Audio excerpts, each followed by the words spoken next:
বাংলাদেশ এই ডিসেম্বরে আমরা বিজয় লাভ করেছি।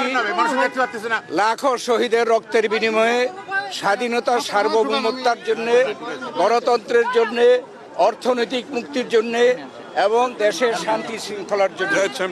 আজকের এই বিজয় দিনে, বিজয় মাসে আমাদের সকলের প্রত্যয় যে বাংলাদেশে বর্তমানে যে সরকার রয়েছে, এই সরকার অন্তর্বর্তীকালীন সরকার, এই সরকার এদেশে যে ছাত্র জনতার গণ অভ্যুত্থানের মাধ্যমে প্রতিষ্ঠিত হয়েছে, তাদের দায়িত্ব যে এ দেশে স্বাধীনতা, সার্বভৌমত্ব রক্ষা করা, গণতন্ত্র প্রতিষ্ঠা করা এবং আমাদের দেশের বিরুদ্ধে যে গত পতিত সরকার আজকে বিদেশি গিয়ে ষড়যন্ত্র করছে এবং বিদেশে যে সকল দেশ সেই পতিত সরকারের, ফ্যাসিস্ট সরকারের সহযোগিতা করছে, তাদের বিরুদ্ধে সকলে কিন্তু ঐক্যমত প্রকাশ করেছে। ধর্মকে ব্যবহার করে যে একটা বিভেদ সৃষ্টি করতেছে এবং এই যে ষড়যন্ত্র হচ্ছে, এটা বাংলাদেশের জনগণের মধ্যে বিভেদ সৃষ্টি করার জন্য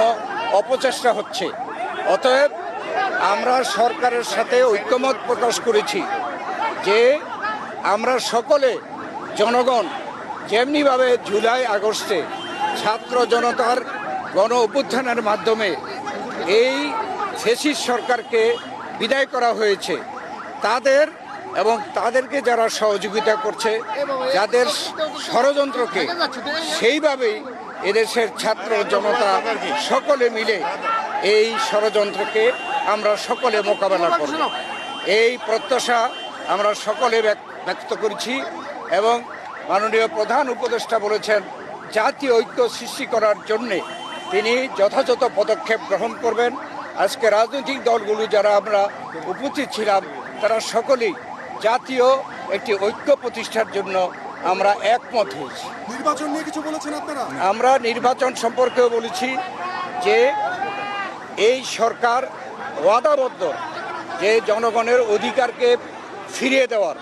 তাই আমরা বলেছি যে অতি দ্রুত সংস্কার সাধন করে নির্বাচনের জন্য একটি রোডম্যাপ দেওয়া, যাতে করে জনগণ একটি রোডম্যাপ পেলে নির্বাচনমুখী হয়ে গেলে যে সকল ষড়যন্ত্র এখন আপনারা দেখতে পাচ্ছেন, এইসব ষড়যন্ত্র আর কেউ করতে সাহস পাবে না।